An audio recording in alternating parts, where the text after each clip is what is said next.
Alrighty, well, welcome again, everyone. And why don't we start with Sophia? You could, and then we'll go round and then about.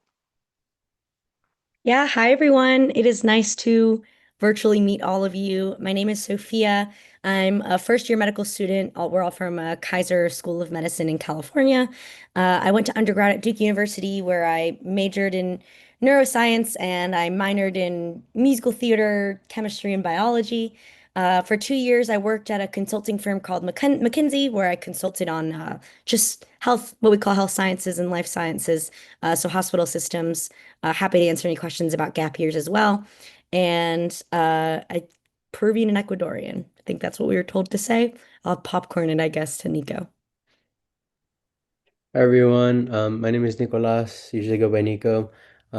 Like Sophia, I'm a first year med student at Kaiser. I graduated from UCSD with a degree in general bio, and then I actually went on to do a DIY postbac at Rio Hondo Community College. So I actually attended this last year, so cool full circle moment. Um, During my free time, I guess like I did EMT work like in my gap years. So EMT work, a little bit of research, working with one of the unhoused shelters locally. And yeah, great to see everybody. And then I'll popcorn it over to Susana. Hi everyone, Susana Camacho Plasencia, mucho gusto. I went to undergrad at Central Washington University and major in biology and philosophy, so that was really fun. I took 4 gap years, so also happy to answer questions about gap years. I actually also went to a community college, so really proud of that. And some cool stuff. They said share cool stuff. So I just learned a new pattern for crocheting and I'm making little blankets. I'm really excited. And my favorite meal is pozole.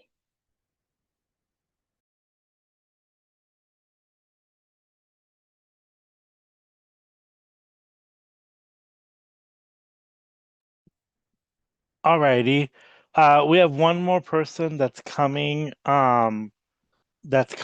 who's in the forever Southern California traffic loop. So, um, you know, as a Northern Californian, that's one of the things I love to you know, make fun of Southern Californians. Although we do have traffic too. Um, so we'll let Araceli and Christina bounce back and forth with the questions, and we'll go from there. Great. So the first question is, what major factors played a role in choosing your majors? Did you change it all at all once, or you started with that major?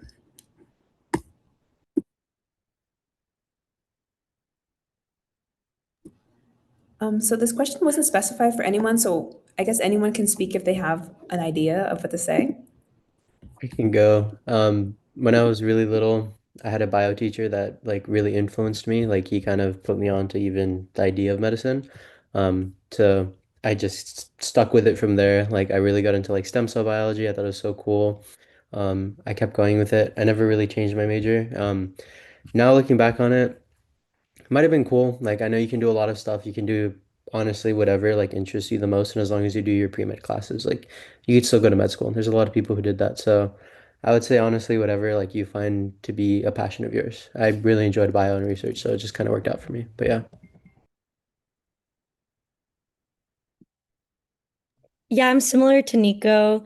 Um, And I encourage everyone to call him Nicolas. I've gotten into a habit, so I'm trying to change it. Just so you guys know. But I'm similar to him in that I learned about, if you guys have ever heard of Phineas Gage, major breakthrough in neuroscience when I was in third grade. And then I decided I was going to study neuroscience.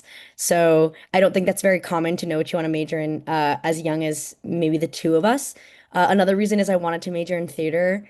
And for me, the concern was if for some reason I didn't want to go to medical school, it would be difficult to start a career that would like help me support myself and my family with a major in theater.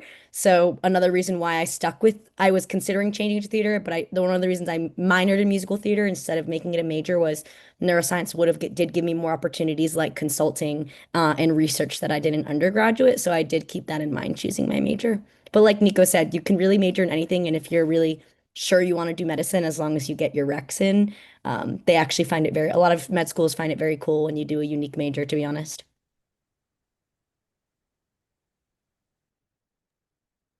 Yeah, I mean, lastly, I'm kind of boring. I just thought, I didn't know much going into college. I'm like I immigrated with my parents when I was 13, so like nobody knew what, college was, so you kind of just find your way around. So I was like, oh well, I want to be a doctor, so I probably should do biology.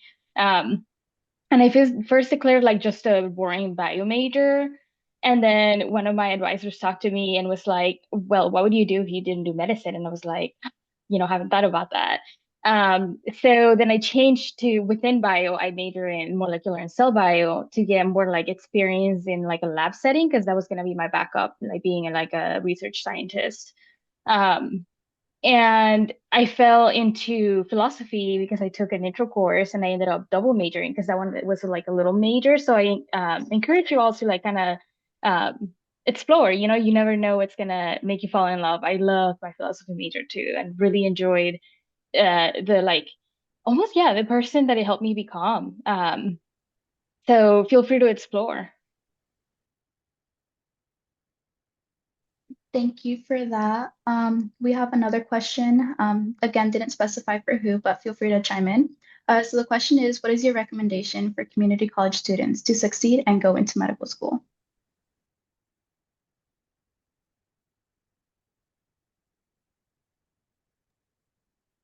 I think sometimes growing up, like most people in my community did not know like what college really was, like what it really meant. And now, like so many years down the line, realizing that a lot of people didn't go to college and people who sometimes went to college ended up like not getting it through. I remember some parents were like worried about their kids like not going to university right away and what the difference is. And I just, I would say don't feel self-conscious about going to community college. I think it's, such a smart idea and choice to do community college first. It's financially smarter too, and that's very important in this day and age. So don't feel like it makes you less. I never thought of it hindering me, in my application. That I had college classes in my transcript. And to be honest, like I got to university and I was like, whoa, it's so much easier in university. Like my community college needed like like a 97% for an A, and university was like a 93%. So the classes were even harder.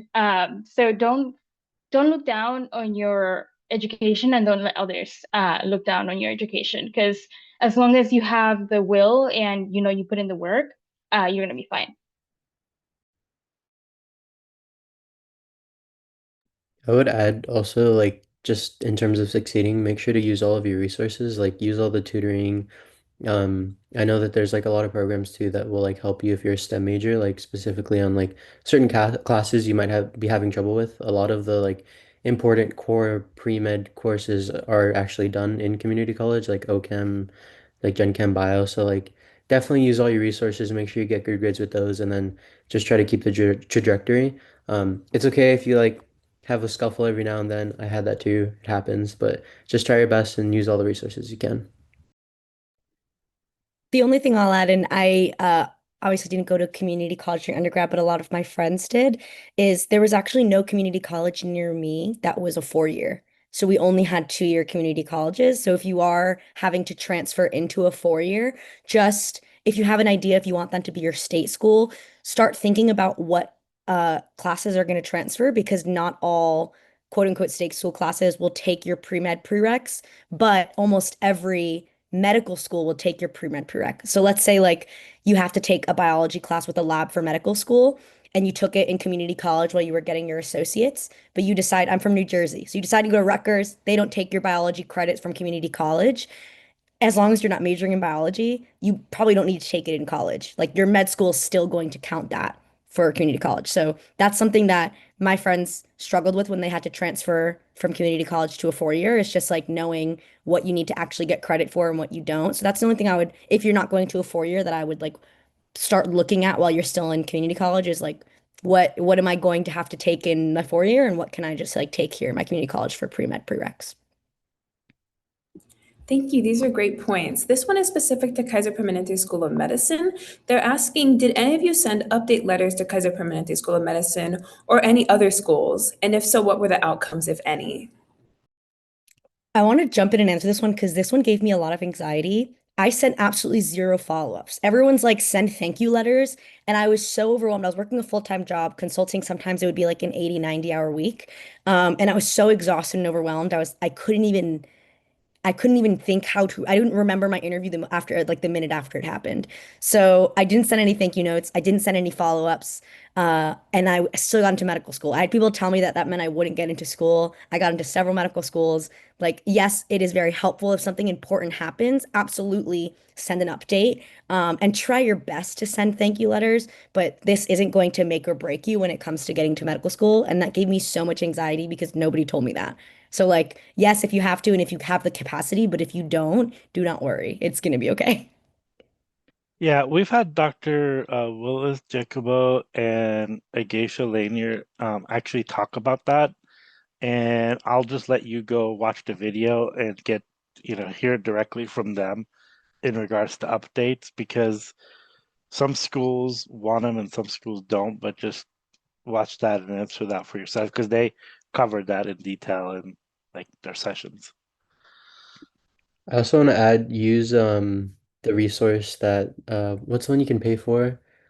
Basically the one that tells you if they want updates or not. Like it's in, I think it's the MSAR. Yeah. Use the Yeah. MSAR because it will tell you like if they want it or if they don't. Um, I've sent it to a school that didn't, and then I was like, oh shoot, and I like emailed them and they're like, oh, it's okay, it won't affect you, but make sure to watch that. And yeah, I think it if it makes you feel better, do it. I think I got into schools that I didn't send it to, and I got into schools that I did. So. Either way, I think it's more of a thing for yourself, and it helped my anxiety. So,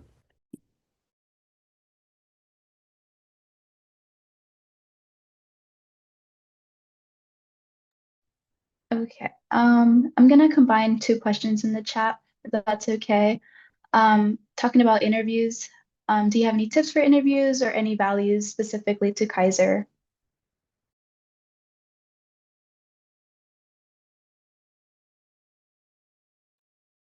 I would say definitely go to a couple of mock interviews or like practice, like, sit your friend down and make them ask you questions. I don't know, like, I don't know if you can use ChatGPT to ask you questions. I don't know. I don't care how you do it. Try to practice. There are tons of practice questions out there online, like just list of like practice questions for medical school interviews. So just gonna run through those because day off, you're gonna be a little nervous and it's good to practice answering the questions beforehand. And this is not to be repetitive and robotic. It's more to like have it in the back of your mind, ready to access. When the question does come and you're so nervous.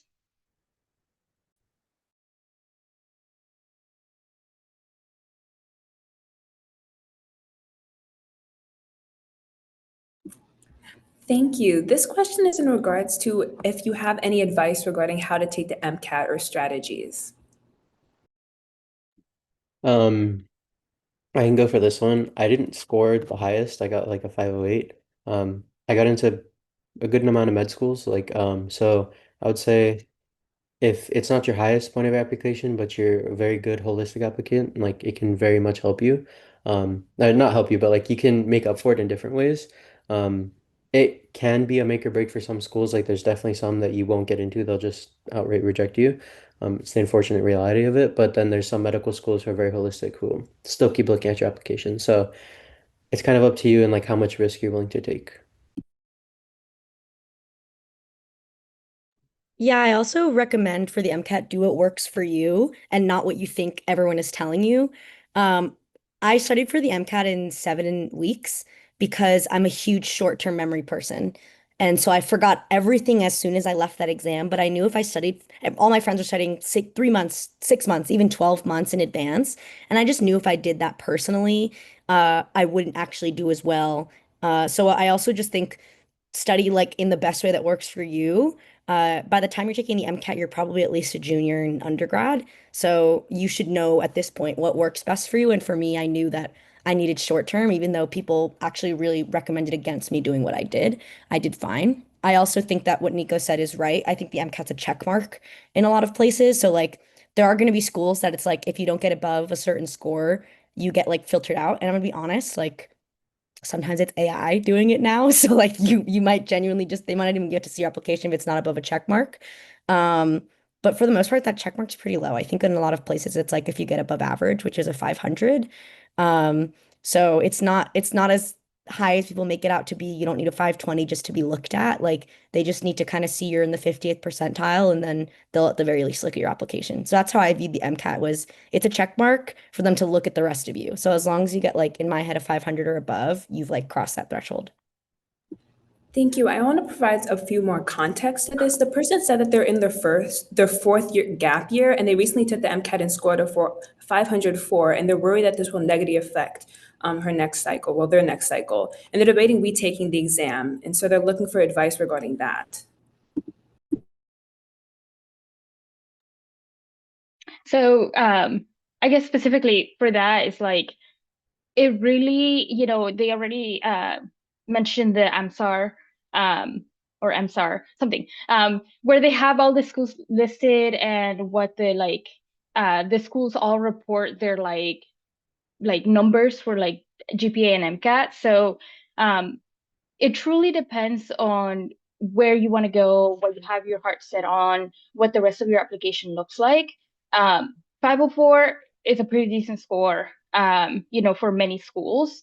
And like I said, maybe if you really have your sight set on like a school that has like a mean like of 520, like Columbia or something, then you probably want to retake it if that's like it's a make or break for you that you need to get into that school. But I would say think of everything that it took to take the MCAT and get to that point. And it's really like, it's an opportunity cost. Like, do you postpone your application for a year to take the exam again? Is that the best decision for you? Sometimes it is. And in general, though, I did wanted to say that a lot of people don't realize it, but when you're studying for the MCAT, you also need to be taking care of your mental health because it's as much as it is a, you know, um, academic mental game, it's an emotional one. And if you can't take control of your emotions and manage that, it's gonna wreck you. And it won't only wreck you once for the exam. If you create a series of negative emotions and experiences taking the exam, you just accumulate bad scores sometimes and it follows you. Like I just took step one and talking to a lot of people, and for those of you who haven't thought about it, you don't need to think about it yet, but um it's similar to the MCAT. It's an 8-hour test. So if you have that bad experience from taking the MCAT and it gives you PTSD, think about it, um, then it's going to follow you. So really prioritize your mental health. Find out how to take care of yourself. If you need to go to therapy, go to therapy. Like, if do it to get into medical school, if for nothing else, though you should do it for yourself. But yeah, really, really prioritize mental health while you're studying. Yeah, and also be careful. We put the AAMC data bank, so you could go there and look at every data for almost the last 10 years. That you could look at what was the GPA, and you don't have to pay for the MSAR. It's just in spreadsheets, you gotta look through them. The other thing is just be careful. We had somebody in our group that had a 510 and wanted to take it again and they ended up getting a 501. So make sure like they will see every single MCAT score that you've taken. It's not like the SAT where you could block them. They will see every single one. So I think what Sophia said about the opportunity cost, like make sure that you're going to get at least 1 point above that. I would say at least 3 points, but that's make sure you get above that whatever number you had, because if you regress, it's a lot harder to fix that than. And we've had Jacqueline who survived the Southern California traffic to make it. So we'll let you introduce yourself and talk about where you went to undergrad, what was your major, what you like to do for fun, what's your major food, and how you survive Southern California traffic. Yeah. The So last one was a joke, but no worries. Sounds good. I'm sorry about the delay, guys. So my name is Jacqueline Chao Ochoa. I usually go just by Jackie. For undergrad, I went to Emory University in Atlanta, Georgia. I majored in neuroscience and behavioral biology and did a minor in sociology. And then before medical school, I took 2 years. So I worked in cancer prevention research at Georgetown University, which is in DC. I also volunteered as a Spanish medical interpreter at a free clinic. Kind of took some time to just be a person for a year before applying. Going through the cycle, I did apply as right, still am a DACA recipient. So if anyone has any questions about navigating that in terms of finding school lists, resources, and kind of you have to approach it a little bit differently or how to disclose or talk about it in the application, anything like that. I'm happy to answer questions and give y'all my experience or perspective.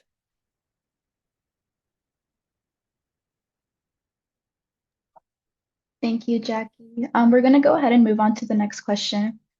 We talked a lot about academics, but there's a question regarding what do you do outside of your classes to make you stand out as a medical school candidate or applicant?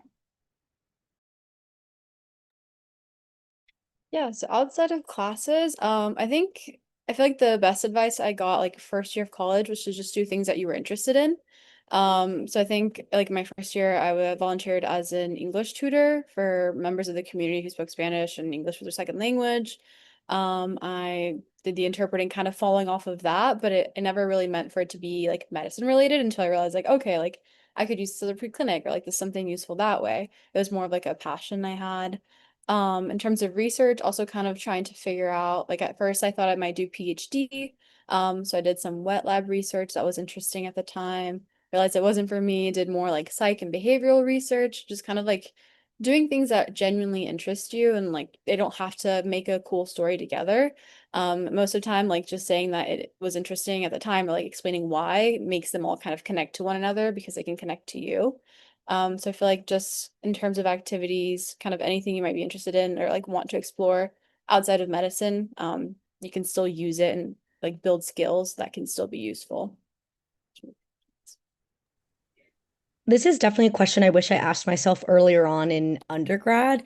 My mentality, even in high school when applying to university, was I'm never going to do something just to get in somewhere. I'm going to do it because I enjoy it. And I think that worked for me for college, but I think for medical school, that's not necessarily what you can do. There are boxes that sometimes you need to check. So like you need like typically you should have some research, you should have some shadowing. Like there are boxes you kind of need to check that I did not know about until I went for the first time to my pre-health advisor my last year of college. Um, and the only thing I want to say about that too, so I did everything I wanted to do, and I agree with Jackie saying that like anything that you actually enjoy is going to be super helpful for medical school. And they ask you about it. Like I was a part of a campus Christian ministry, and they would ask me about that in interviews and be like, "Hey, why were you a part of that? How do you think that's going to apply to your work in medicine?" And I loved answering those types of questions because they could tell I was passionate about it. The downside of that was when I was working a full-time job on weekends, I had to shadow because I had no shadowing hours. So, and like that's something a lot of schools will need a minimum of as well. Like you need to at least shadow a couple of clinicians before you apply. So I recommend there's resources, I think also maybe on the AMC, but there's resources online of like those boxes that you kind of need to just like check. And I wouldn't do something just for medical school. Um, but there's like I wouldn't spend your whole life focusing on I'm only going to do things for medical school.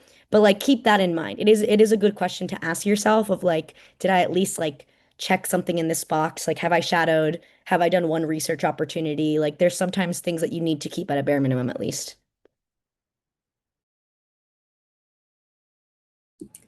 Thank you. This question is about how you chose a medical school. They're asking were you able to choose the right school for you during your journey?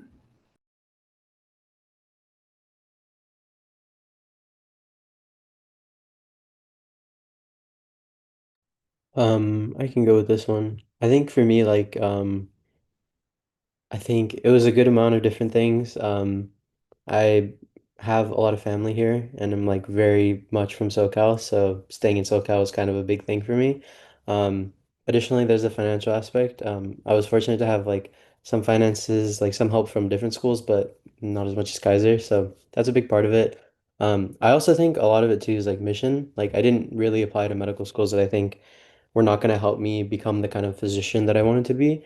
I'm somebody who like really wants to help others and want to help in kind of more of a leadership role. And I got to see that this school like really does promote that. And there's actually some medical schools who are more into like heavy research and like you're gonna go and you're gonna do crazy amounts of research. And that just wasn't me. So I really liked that like this school seemed to fit with a lot of what I wanted. And then also the fact that I got to go to clinic so early, like we get to do it within the first year, within like the first few weeks is really cool. Like I really enjoy working with patients. That's what I wanted to do in medicine, why I wanted to go to medical school. So yeah.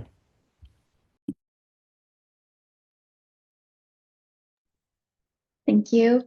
Next question says, in general, how was the medical school application for you?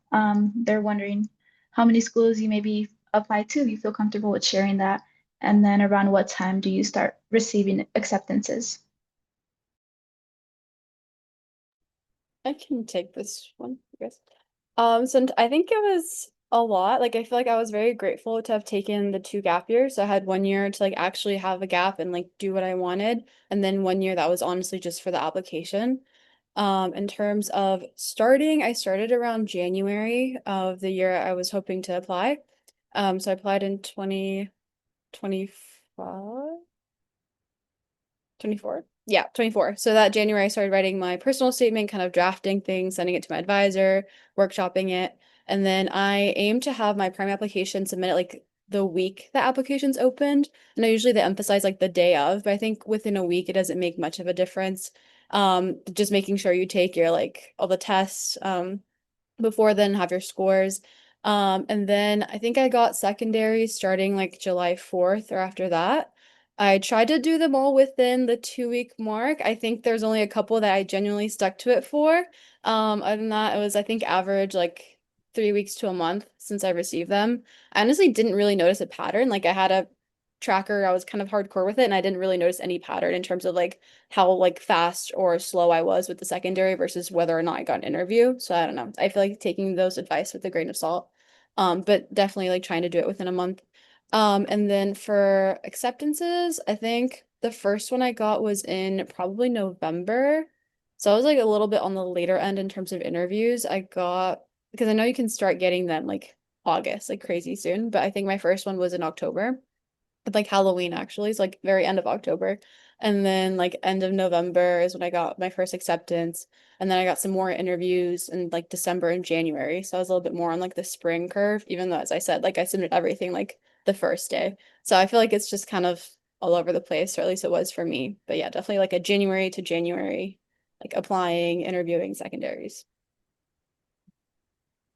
Yeah, I submitted like 21 applications, I think. It's about numbers and like your goals, and then at that point, like your scores and like what you create your list of like which schools you're gonna apply to. So, it really is person dependent.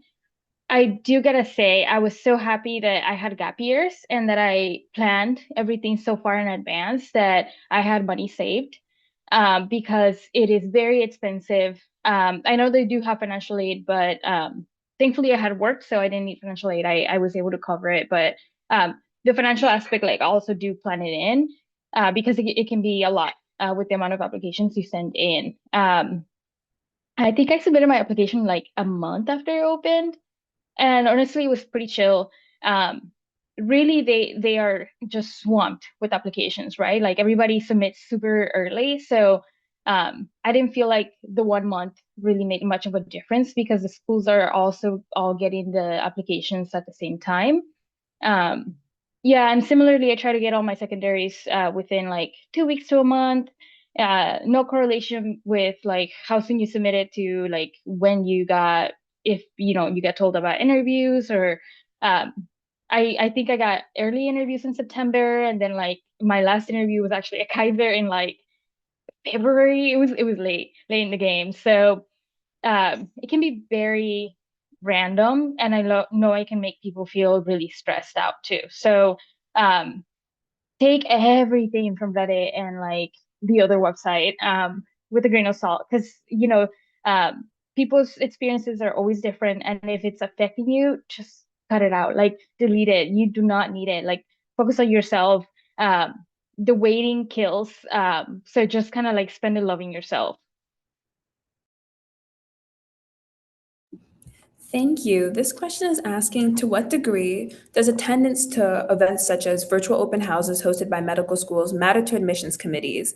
And do these ever actually move the needle in terms of admissions? I think the short answer is no. I think there's a longer answer when it comes to that, though. I think coming to these events, especially like I'm pretty sure everyone on this call, we're going to be the first people in our families to be doctors.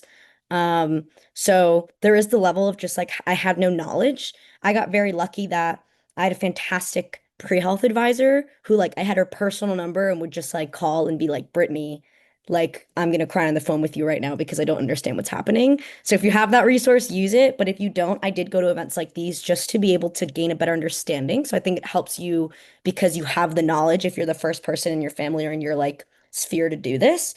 In actuality, schools don't really track it that much. It's more so just for the students. The only time where it is a little bit tracked that I noticed was if you get an interview somewhere, they're not allowed to accept until like October 15th. So like I got an interview sometimes in August and they can't do your first acceptances until October. In that like interim space between your interview and your potential acceptance, they will host events for people who've gotten interviews and they do track those.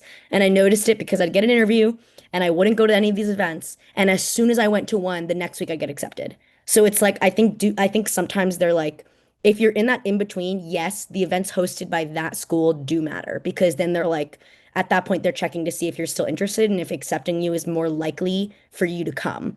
So right now, no, but if you're in the in between of I got an interview somewhere and I'm in between like the potential acceptance, definitely go to as many of those as you can. The only thing that I would tell you is that we do these events first is, to have people that look like you, that have similar stories like you, to listen to them and ask them questions. Um, and I know we try to answer as many questions as we can. Sometimes we don't get to all of them.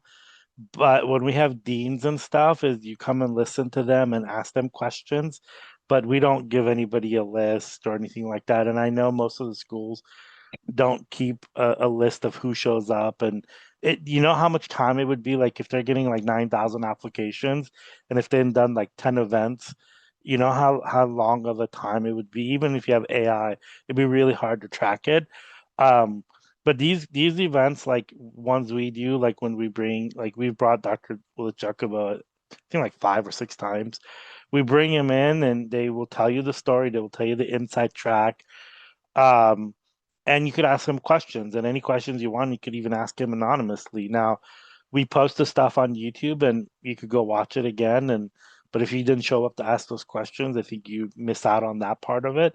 But at the end of the day, like, this is the information that's given to you.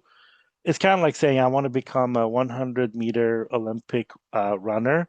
But if I just go to a lot of meets and watch a lot of meets, but actually don't put in the work, and if I show up to the first Olympic race, I'm probably not going to finish the 100 meters. And so this is the information that's given out to you and the questions that you could ask and hear other people's stories and how you put them into action. So, I mean, we all do want to grow up and be like Nicholas, but One thing I do want to add, thank you both. I do agree for the most part with like both of them. I will say that just in terms of this, like I think going to events where they actually are just kind of shows the interest. Like when I had submitted my like follow-up, my post-interview stuff, like I would be like, oh, it was really cool like speaking to you about this story, hearing about this story with you, like, and I would reference the people that actually spoke. I don't know how much that might have moved the needle or not, but I think it at least showed that I actually genuinely cared and went to the events. And I think if they are maybe coming down to the wire and trying to pick between applicants, maybe it does affect it. I'm not in that realm of the med school, but yeah. While we're on the question about medical schools, we have a question in the chat that's asking, how did you decide to choose Kaiser as your medical school?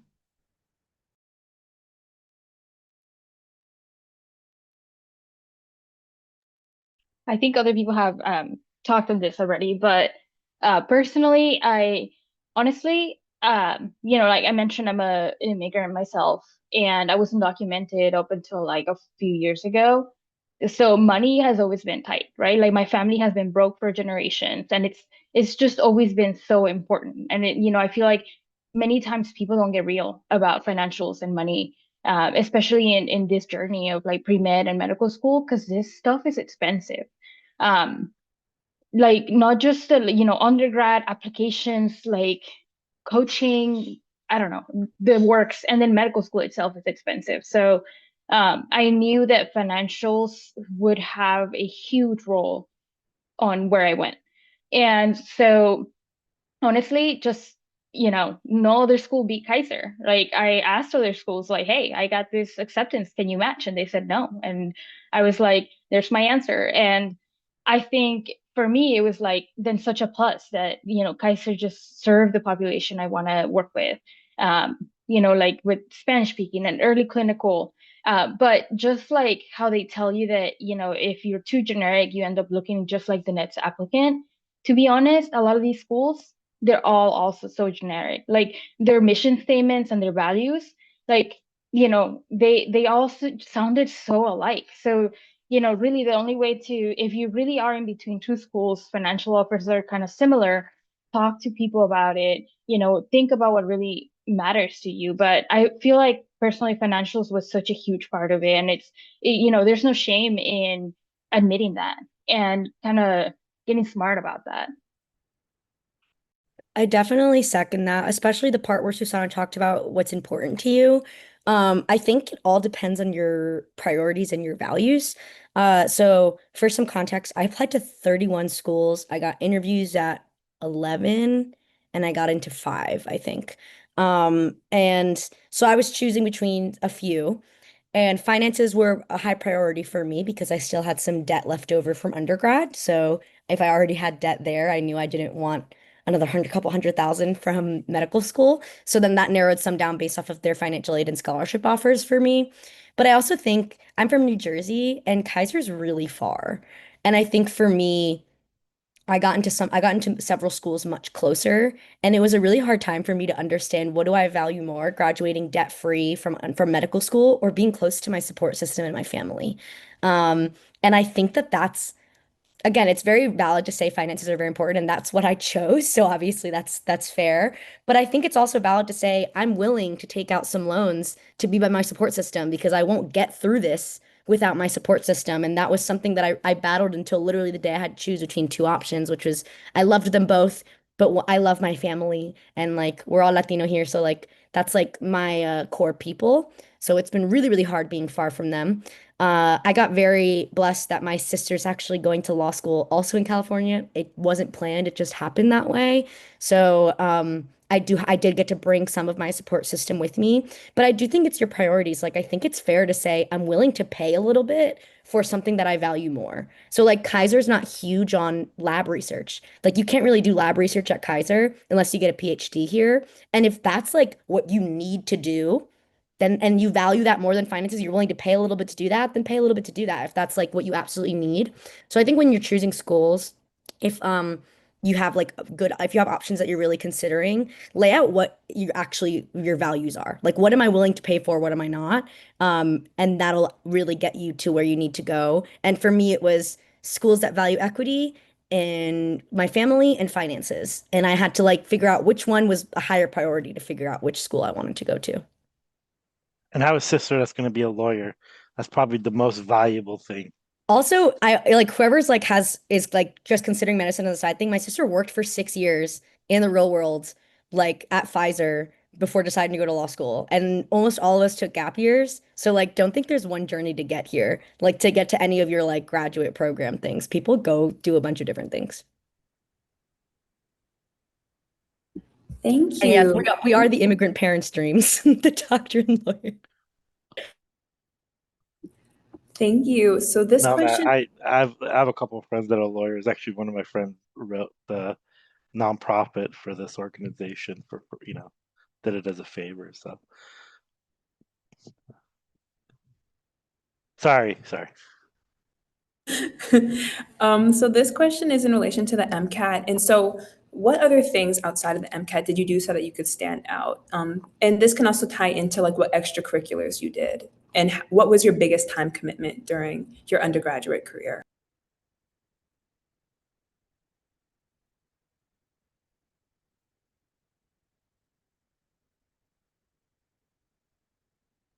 I can, Um, yeah, yeah, I'll go first. You can go next. Yeah. So undergrad was busy, man. Like I don't know. I tried. I think others have talked about like how they just try things. Like so, yeah, like clubs of this. Like you just do stay active. Um, but at the same time, I wanted to mention I know a lot of people have to work too, and that's okay. Sometimes just surviving is enough. I was very active in undergrad. I volunteered, I did clubs, but then I graduated and I was undocumented and I had like no idea what I was gonna do. So I ended up having to go back home. And for a couple years, all I could do was survive. I worked in the orchards. Then I moved to Connecticut. I worked in restaurants as a food server. And that whole time, I was just surviving. I was just, trying to get a paycheck and get through, to the next thing. So even that stands out though, like the essays came up on scholarships and it's like conflict resolution. And I don't know how many times I talked about my work at the restaurant. So don't discount the experiences you do have and get to have and sometimes have to have. Because work, whatever kind of work you end up doing, also counts. That's what I wanted to share. yeah, thanks, Susanna. I was kind of trying to echo that. I feel like a lot of times we kind of get stuck in this, like, I guess comparing is just human nature. And it's like you see the classic pre-med and all these other people who have opportunities to do like XYZ research and go to this like fancy school for the summer and do all these different opportunities. And it seems like that's the blueprint. But I feel like a lot of times, like I've talked to some other students where it's like, no, like whatever you're doing, like I was a undergrad college advisor for the matriculate. I don't know if anyone, yeah. And it's just like telling the students like anything you do will stand out just by the fact that you're a different person. And just because you don't have the like cookie cutter like XYZ hours of research and shadowing and like this position and things like that doesn't mean that your application and extracurriculars are any like less worthwhile or like that you can't include those and also talked about them.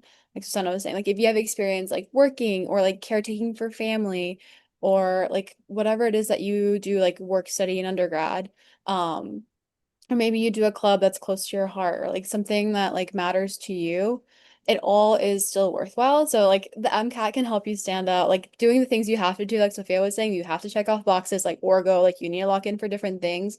But it's like beyond the things you have to do, like everything else is just your personal journey and it's all worth talking about and it's all gonna stand out and they'll ask you in an interview. And if it's something that's true to you, it's gonna like sound well and come off well and be genuine. And that's all that matters. The only caveat I have there, and I agree with what everyone's saying, is it sometimes depends on what school you want to go to. So like Yale is one of the top, or at least it was one of the top research schools in the country. You want to go, if you're like Yale is where I need to go, probably need to do more research than maybe your average applicant. But the best advice, personally, I was like, I just want to be a doctor. I don't care where I go. I was gonna go to Rutgers, my state school, because I'm like, that's cheapest. I can live at home. And the best advice anyone ever gave me was my pre-med advisor, and she said, would you want to go to a school that would reject you for this reason? And for me, that was the biggest thing is if it was like I needed to work, so I didn't do enough shadowing hours, don't think I'd want to go to a school that couldn't understand that nuance. Because frankly, the way that they accept students or the way that they treat students while they're there. And I know that's like not something we talk about a lot, but it's like if they're only accepting because your scores are high, then they're expecting that that's what you're going to do for 4 years. You better keep your scores high and make this school look good. And that's like, hey, a name brand school gets you into a lot of doors. I'm not gonna knock it, but just like be wary of like the schools that are accepting you more holistically are also gonna a lot of times take care of you more holistically once you're in it. So just think of it that way. Like that was the best advice I got for people who just like want to be doctors is like, would you want to go to a school that would reject you for this reason? And my answer a lot of times was no, and that's how I was able to prioritize a lot.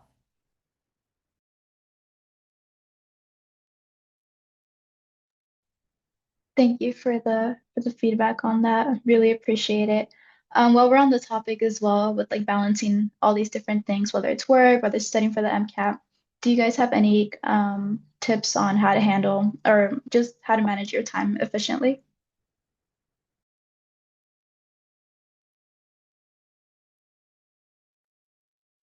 Personally, and you honestly, you just gotta try things. Like it's a process of getting to know yourself, how to hold yourself accountable. Can you do it on your own? Do you need to, involve people around you? Personally, it really helps to set goals and make a schedule and then reflect on like how well I did. I had an accountability buddy who's now one of my best friends at the time I was studying for the MCAT, and just kind of reflecting on how I was doing. I did it for a long time too. I studied for like 10 months because yeah, that was just my journey. So whatever you need to try out, sometimes it's gonna be like, oh, it's not working right now, I'm not being efficient. Like, don't be afraid to rethink it and rework it. Some people get impatient and they're just like trying to rush through things. Like, you gotta kind of find objective methods to measure your success. And a lot of times those are like practice forms and stuff. Kind of like be real with yourself about the progress you're making, the progress you can make, and have a lot of compassion, self-compassion too, because it's a really hard journey. And it really is just about experimenting. Try different things. And if it doesn't work, just try another thing. Don't beat yourself up over it.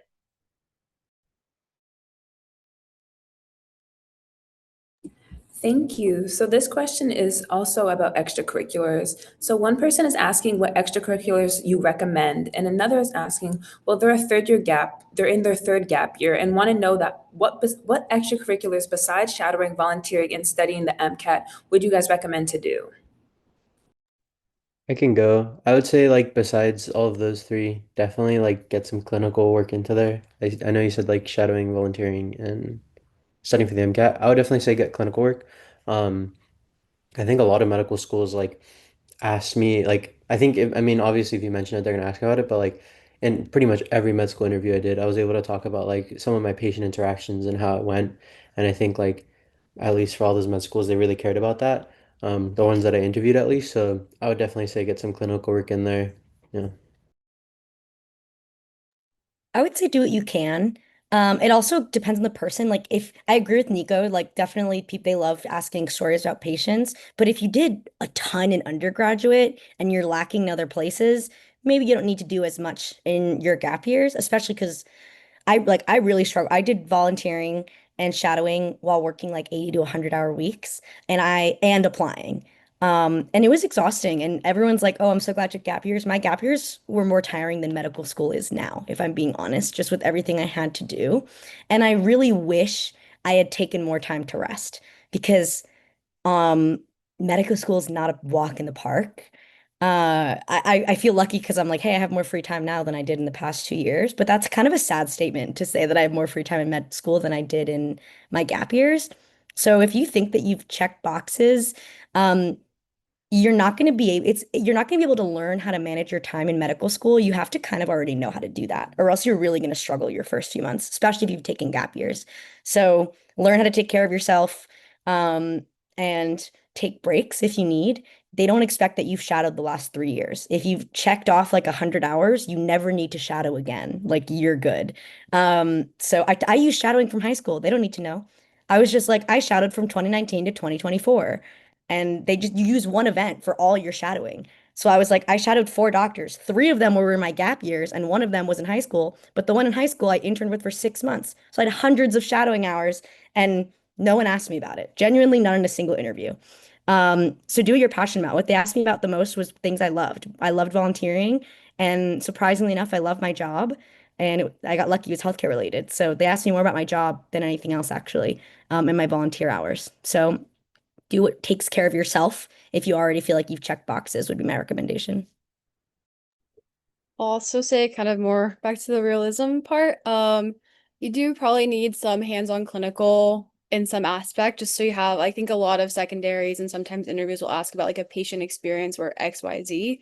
So it could be helpful to have something meaningful to draw on. Also for your personal statement, like you want to have some clinical aspect. And also like I mean, yeah, take care of yourself, do things you enjoy, but just kind of like wanted to clarify, like don't not do it, do it. And then also research, I think nowadays is becoming more and more of a just base requirement, unfortunately, for medical school, where it used to be kind of to stand out. Now it's like everyone has some research experience. But that being said, I wouldn't let it be too scary. Like it doesn't have to be like bench research where you're like doing all these high tech things or you have to be connected to random people. Like something as simple as like sending out surveys or like calling people to do a survey online or maybe like passing out paper surveys, old school, like any type of surveying of people, research, and any aspect. Like you can do like a community, like maybe a clinic you're already involved in if they have any quality measures or anything that you can help with surveys in that way, or like if you do know a PhD that's doing research, like you can also like link ask them and do actual hardcore research. Just any type of research on any spectrum would probably be good, just to be competitive in this day and age. And then other than that, honestly, I feel like people, this is kind of like mixed, but having like one hobby activity in your 15, usually I think like helped a lot with like small talk, especially in interviews with other medical students or people who are more like your peer. So whether that's like playing soccer, like weightlifting, dance, like singing at your church, like whatever like hobby extracurricular you want to do, like that's also I think mean like worthwhile to put in your list of activities along with all the hardcore realism stuff. And I just want to get real out there too. Having a hobby is one of the like check the box because it's a red flag if you don't, because the burnout rate, even in just medical school, is so high. And it just like keeps going into like, once you're doctors, that, medical schools are now trying to like look into that too. So if you don't have a single hobby, it's a red flag because then you're just going to crash and burn. So it's one of the requirements, get a hobby.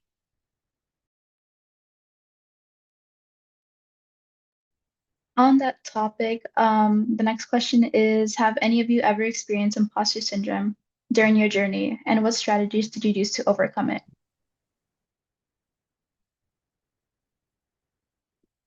Dude, I think everybody does. You breathe and you deal. I mean, you have imposter syndrome. Everybody does.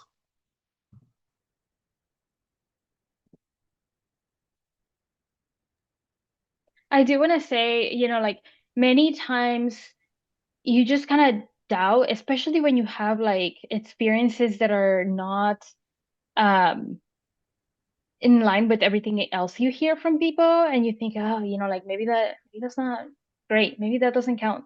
Maybe that's gonna, make me look bad. That's imposter syndrome, right? And it comes up for, yeah, a lot of people. I have heard of someone who's like, you doubt yourself. Who is she? But a lot of people have imposter syndrome, and it doesn't make it less scary and just terrible to deal with. I think it started when I was studying for the MCAT actually, and I TMI, but I was recovering from like depression, from like undocumentedness, and like dealing with the system. Um, but then studying for the MCAT, and all these like doubts come up, and you need to kind of learn how to, pep yourself up. Like you gotta like learn positive self-talk and be your number one cheerleader sometimes. And you fake it till you make it. I've been working on like being confident for so long. Some people are like, oh, you're just so confident. And I'm like, is it working? Um, so yeah, like, yeah, a lot of us have imposter syndrome, and it's all about how you deal with it. And being nice to yourself is like step number one.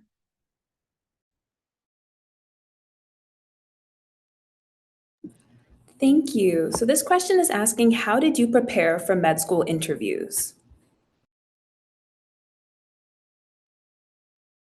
I can take this one. So I was fortunate enough during my application process, my roommate was also applying. So we kind of had like a mutualistic, like we'll mock interview each other, practicing. But honestly, I feel like practice definitely is like the way to go. And you don't even have to have like an advisor or someone or like pay someone who knows. But if you can, like that's great. There's like a lot of Facebook groups I know out there where like current med students or like people on admissions commission, like admissions committees like offer to interview you for like 20 bucks, 30 bucks, like depending. So you can also look into that. But if not, like just having a friend, like everything's online nowadays. So you just have to have a laptop, like you can have Zoom, have them call you. You can also record yourself. I did that sometimes when my roommate was busy. Like I would just pull up my laptop, go on Zoom and record the call or go on like FaceTime or on like the video and just like record yourself answering like these practice questions.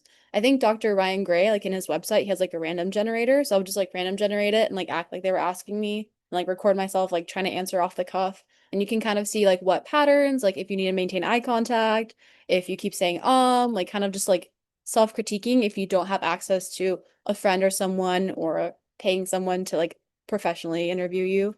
So there's a lot of different like steps you can take. But yeah, just practicing.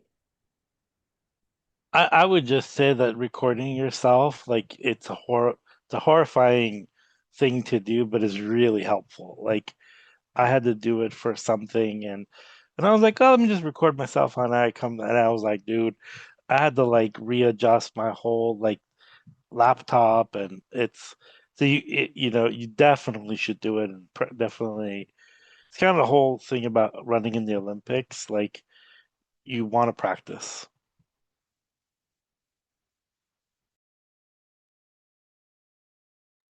We talked a little bit about why you ended up choosing Kaiser, but now that you guys are medical school, what is your favorite thing about attending Kaiser now? I can go. I think for me, like one of the coolest things has just been the communities that we build. It's a really small medical school, so I went from UCSD, which is like crazy amount of people. Didn't even meet like a third, no, I don't know what's a good number, like a fourth of my classmates. Like it's so many people, so never meet them. But at Kaiser, like I know everybody, and like I like to go do stuff with everybody. Like it's really cool that a lot of us will have different groups. We'll go do different little things. Like we'll go play pickleball sometimes every week. It's a really cool place to like build like such a tight-knit community. And for me, that's like one of the best things so far about med school. My absolute favorite is definitely someone already mentioned. Kaiser throws you in like to see patients like week 3 or 2. So it's really, really soon and you have a lot of it. The first year is like uh maybe twice a month, 3 times a month. But then the second year is like all in and it's so rewarding. In Southern California, a lot of Spanish speaking patients. One day I had like 4 or 5 patients who were all from Jalisco, and I'm also from Jalisco. And I would walk in the room, and they'd be like, like I just say hi, and they're like, "Where are you from?" And we just connect over that so quickly. It was so sweet. To connect with these patients and like they will encourage you like they don't even know you and they're just being kind enough to let you like talk to them and they'll like on top of cherry on top they'll be like you got this mija like don't let anybody tell you that you don't so like you just keep going on your morning like oh yeah I got this like it's super rewarding so yeah I love the patients. Yeah, I'd echo that. Favorite part emotionally is definitely the patients. I think especially your first year or 2 years, depending on the school you go to, it's so academic. They're like, what is this enzyme? And I genuinely went to my professor one of the first days and was like, do I need to know this to be a doctor? And he told me you need to know this to pass step to be a doctor, which is hard to conceptualize. So I love that Kaiser puts you in with patients and it's a consistent reminder of what I'm working towards because it's really easy to lose sight of that when you're just looking at books for the first couple of years. When it comes to outside of like emotional or social. One of my favorites is also sometimes what might be someone's least favorite, and I like a little bit of the hand holding because I am the first person really in my family or my circle to go and to be a doctor. I have always felt really lost. And when I shared that with someone, they immediately, like at Kaiser, they immediately got me a tutor. The head of research set up a meeting with me. Like anytime that I felt lost, there has been 5 to 10 different resources that I can reach out to, and they will help me do something. And there's even mandatory meetings of like you have to meet with student psychological services within your first year. So like they make sure that things are being set up for you for success. And just because I the only way I got through applying was my pre-health advisor. I just felt like that was going to be like a really helpful way of me getting through also this very new experience for me, my family, and my friends. Um, so that was another thing that I both like obviously there's cons to it being that close to the belt, but I did love that it's been really easy to find people to kind of hold my hand to do something that's really scary and really new for me and my family. Thank you. This question is asking about how to get involved in research during undergraduate, and if any of you are currently involved in research.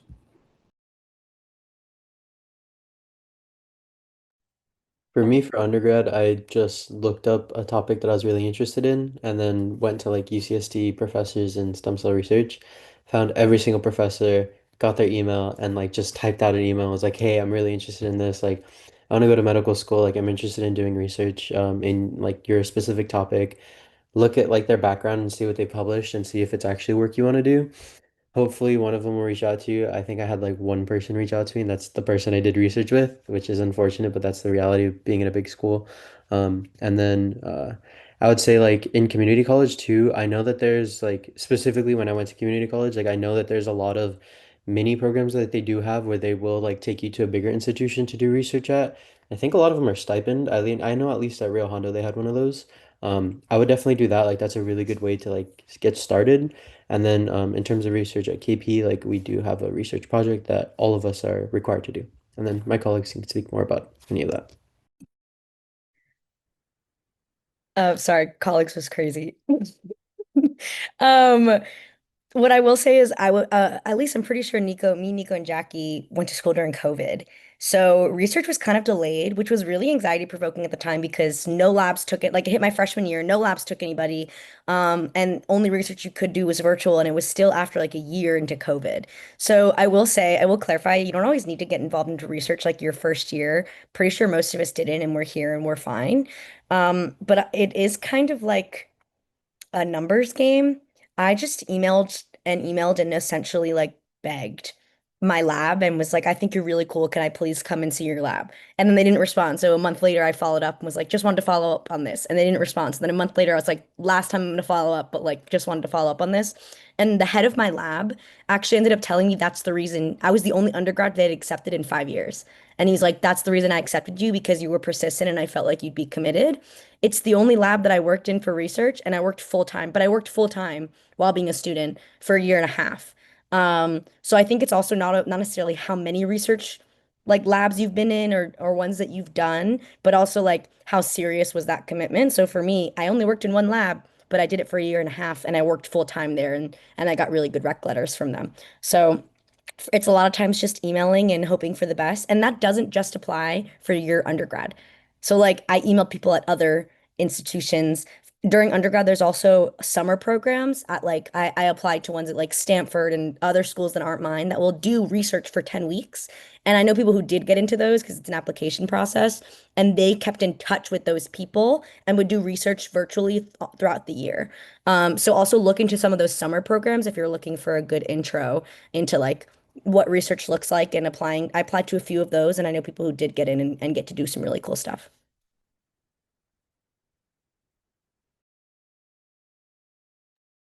Next question is asking, it's a little personal, but what is your reason to having applied to medical school? What is your why medicine?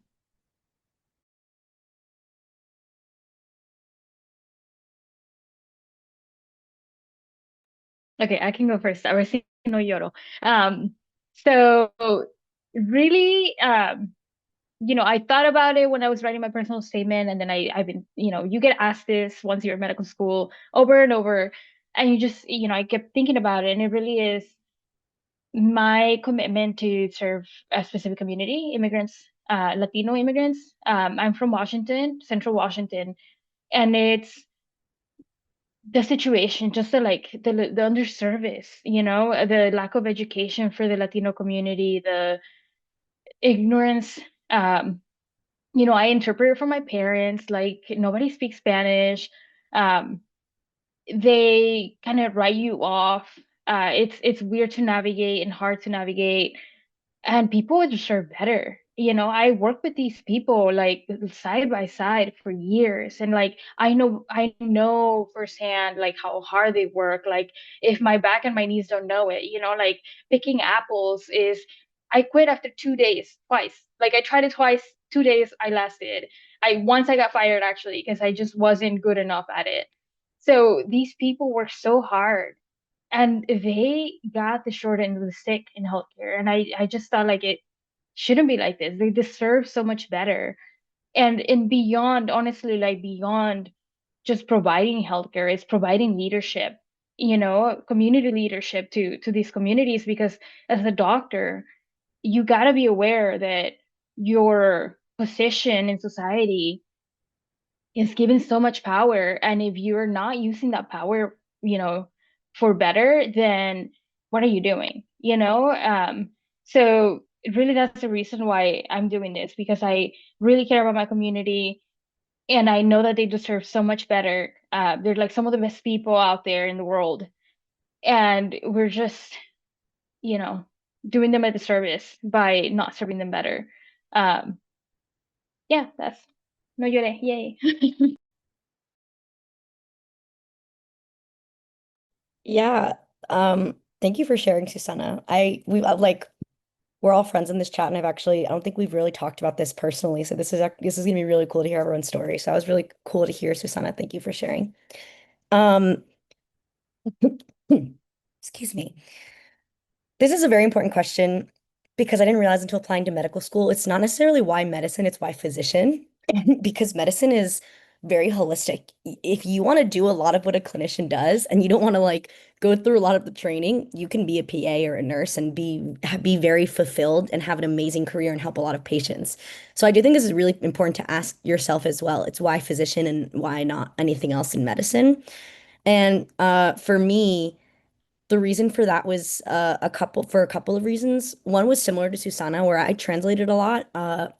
In undergraduate, I went to a healthcare high school because I knew I wanted to do something in healthcare, but I didn't know what.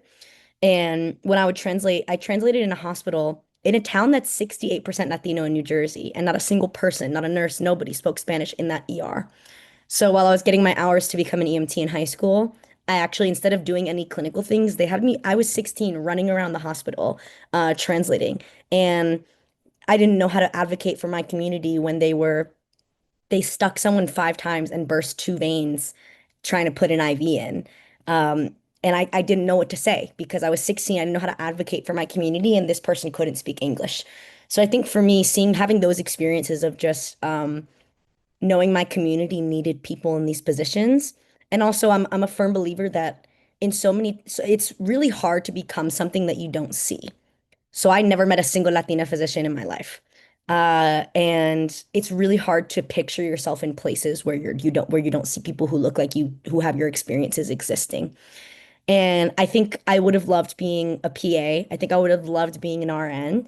But I see physician as being a leadership role in these places that isn't just, yes, impacting a lot of patient experience, and I'm really excited to get hands-on with patients. That's what I did as an EMT, but also has much more power to just have that influence in the community and in policy change and in all these other things. You really get to do that, and you have a little bit more of an edge when you are a physician. So I think it was a mix of all that, and then also I'm not the first person in my family who wanted to be a doctor. I was the first person who could.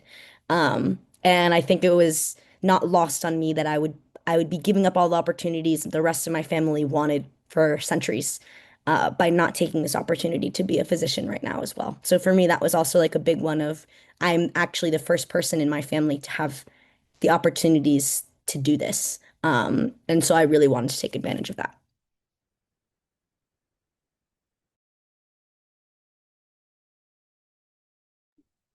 Okay, I guess I can go before Nico.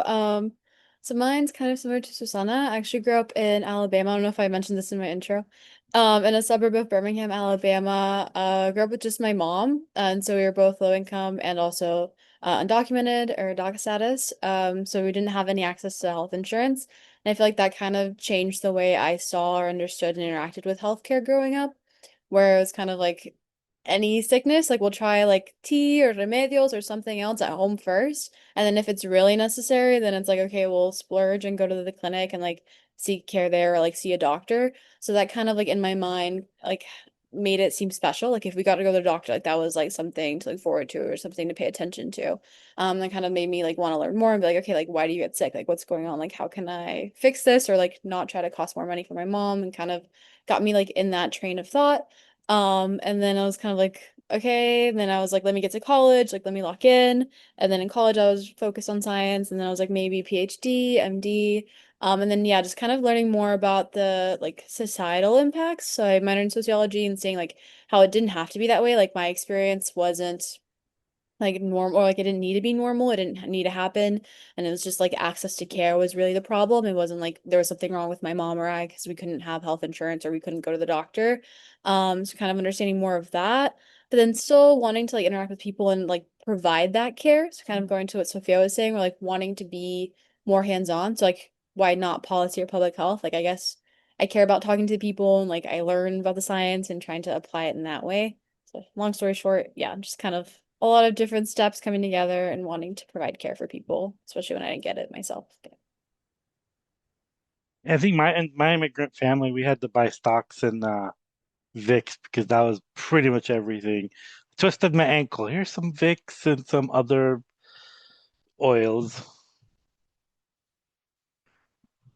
Yeah, I think I was always oiled up. Anything that ever happened to me when I was like, here's some oil that, you know. And the funny thing is they all smell bad besides the Vicks.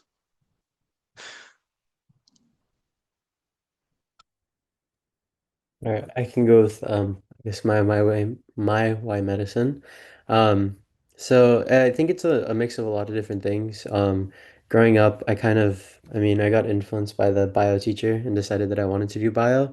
But I think as I got older, and as I like kept growing and kind of just understanding the world as a whole, I decided that I wanted to be a doctor because there wasn't really any Latino doctors, at least like even being in SoCal, being in LA, like I think I'd met one, and that was like when I was in high school.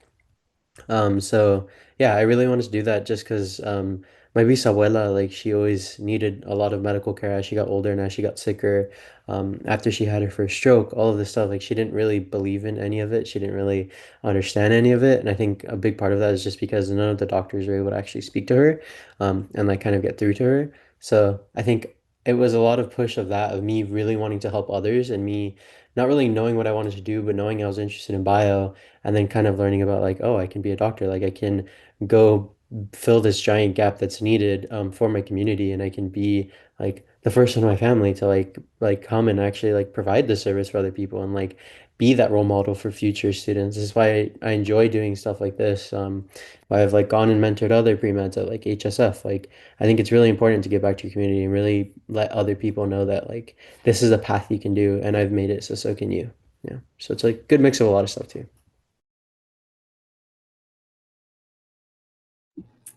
Thank you. So this question is, how was the transition from community college to a four-year institution like for you? Did you feel any imposter syndrome, and did you experience any FOMO? And if so, how did you overcome that?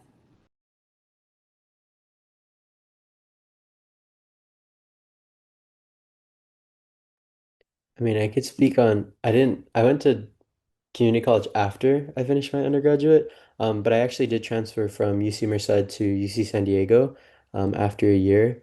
So I could kind of talk a little bit about both. It's not the exact same thing. Some of my roommates actually did come from community college and go. I think for a lot of us, like it was really nice being in a group of people that were also transfer students. Like everybody in that area that I was living at UCSD were transfer students. So I think that definitely helped with the imposter syndrome. I think that you're going to get imposter syndrome no matter where you go. Um, at least for me, that's kind of how I've always felt. Like when I got into college, I was like, there's no way I got into college. Like I was worried that they were going to rescind it for like a month, a couple of months after. I was like, all right, I can't mess up. And same thing with medical school. Like I was like, there's no way I got into medical school. Like that's insane. Like this is a mistake. So I think like no matter what, it's kind of always gonna happen. I think just like finding people who can like give you support, like finding friends, is a really good way to like get grounded in that. And then also finding people who, like in similar situations. And you will find that at larger institutions. There's a lot of transfer students, so hopefully you can get connected somehow with them.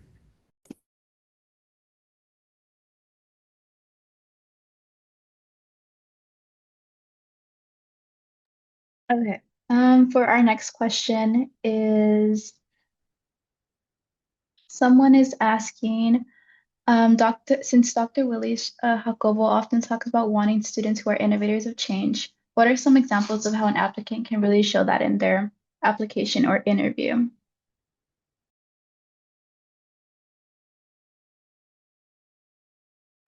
I saw this question and I was thinking about how to answer it. Um, so I'm glad you asked it verbally so I don't have to type it out. But the number one thing I wanted to emphasize is they're not expecting you to like have changed the world by the time that you're applying to medical school. So I know that I had met people in the interview process who are like, and I started a company and I sold it already. And like they had already done these insane things that I was like, never in the world have I like started research at 14 years old. And met all these like NBA players because I started this company when I was that age. So I think there's like, I would just caution against having this like, I know that sounds like a really big, innovators of change sounds like a really big expectation. I think they're expecting to see parts of that in you, like your passion for it, not necessarily that you've already done something. So for me, um, one of the things that I was able to talk about was I was the president of Mi Gente at Duke, which was the biggest like Latine organization on campus. And we like I was a part of like a teach-in and releasing the Latine demands for the undergraduate and trying to have meetings with like the president of the university to do something there. And even that I think is kind of like bigger than what they're expecting, but just showing that you have this passion to like change parts of your community. I volunteer with the unhoused population and having that passion for like, hey, this is something that I'm seeing is a flaw in our system and I want to be able to change it. Even just showing that with where you're volunteering or the activities that you're getting involved in.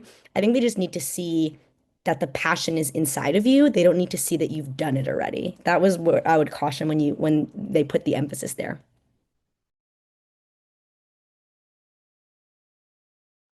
I can also add, I think like think outside of the box too if you can.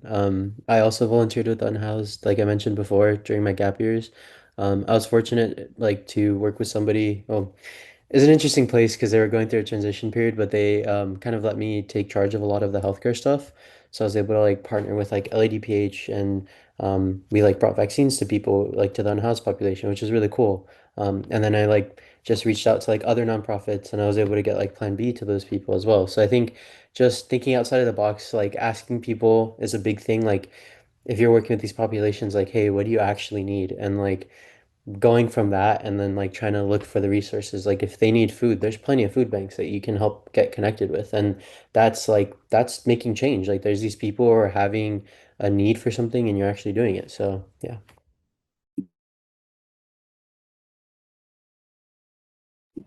Thank you. This question is asking about international students, and they're asking, do you feel that there are some things that international students must focus on? This is separate from DCAC.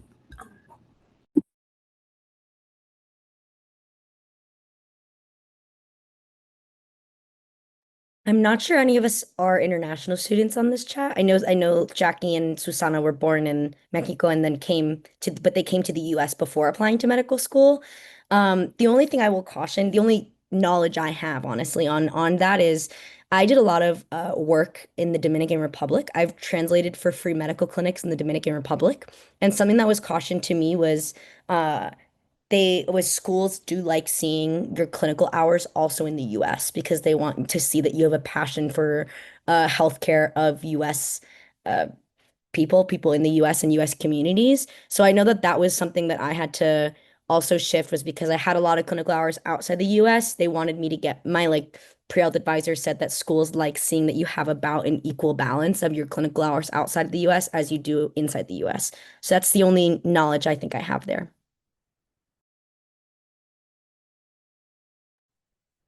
And then I want to ask, this is more of a personal question, but Sophia, or if anyone else wants to answer, you talk a lot about like mentors and like important people in your life. And I'm sure there's a lot of other pre-meds joining us today, but how do you find good mentors?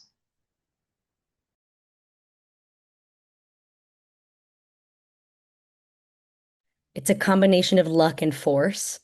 Um, you unfortunately in order to find good mentors, yes, definitely there's just a level of luck and being in the right situation, but you also just can't really have a fear of asking. you need to be willing to ask.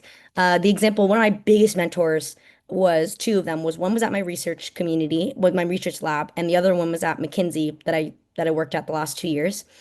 And it was I met him by chance because he happened to be the partner on my internship project. But the reason he became a mentor was because I kept emailing him because he didn't necessarily respond to my first few emails, but I knew he was busy. And when he did respond and we got on one call, I said, I would like to have regular calls with you and I would like them to be monthly. And he bargained down. He was like, we can do it every other month. And then we did. And that's how he ended up being a great mentor, a partner at this. And he led the health equity work globally at McKinsey and then ended up actually bringing me in to lead the working team for that. And it was because of the luck that I met him, but also because I really wasn't afraid to advocate for myself. And I think, ironically enough, good mentors really like people who show that spark because they want to if they're going to invest their time in you, they want to see that it's worth it and that you're going to do something with the advice and the effort that they're putting into you. So I think definitely a mixture of just being in the right spaces, which is not really going to be in your control, but also just being willing to ask. If you go to one of these seminars and you say this person could be a fantastic mentor and they give contact info, send them an email. And if they don't respond, send them another email. And have respect for yourself. And I capped it at three. I never sent more than three emails without a response. But it's you can't be afraid to ask. And you have to advocate for yourself in order for mentors to feel like they should advocate for you as well. So that would be my biggest recommendation there is that what's in your control to get great mentors is recognizing that you are deserving of having a good mentor and you're going to try and find one yourself as well.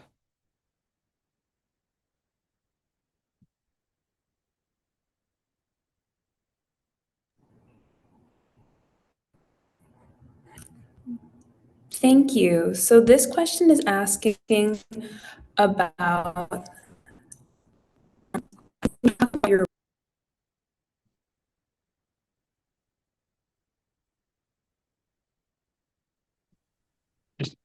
Dina, you broke up and you're on mute.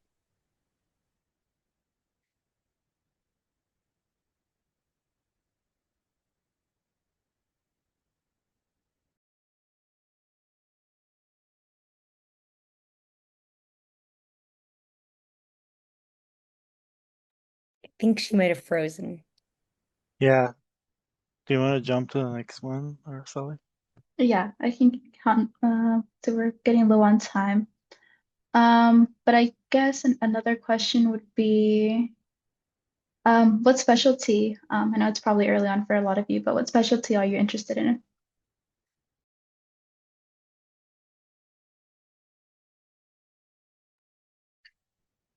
So for me, it's family medicine. I came in, I didn't really know much about all the different specialties, but then I figured out that the kind of doctor I always thought my community needed the most was family medicine, and it's just kind of fitting the vibe.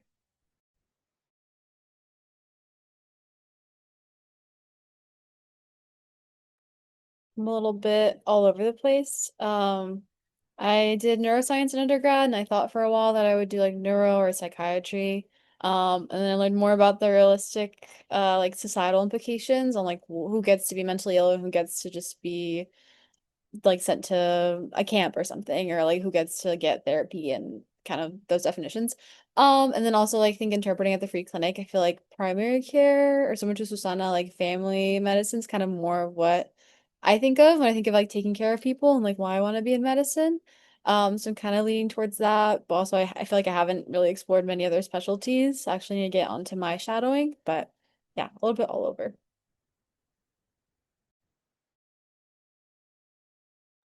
I'm very much undecided. I like EMS. I feel like I might like surgery. I'm gonna also go shadow.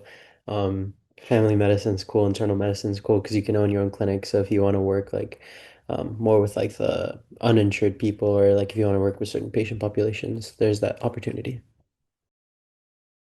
I'm also very undecided. The three of us are M1s though, so there's a level of like we have a little bit of time there, I think.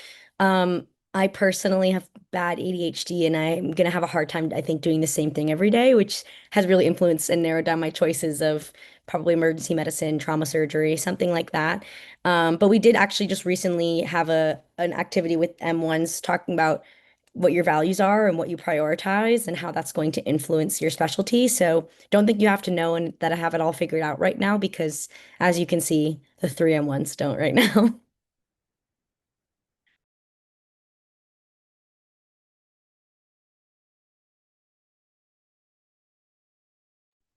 Okay, I think we are at time. We want to thank all of you for coming onto the panel and speaking to everyone, and also thank everyone as well for asking all your questions. I don't know if Christina, you want to add anything else, or Jibin?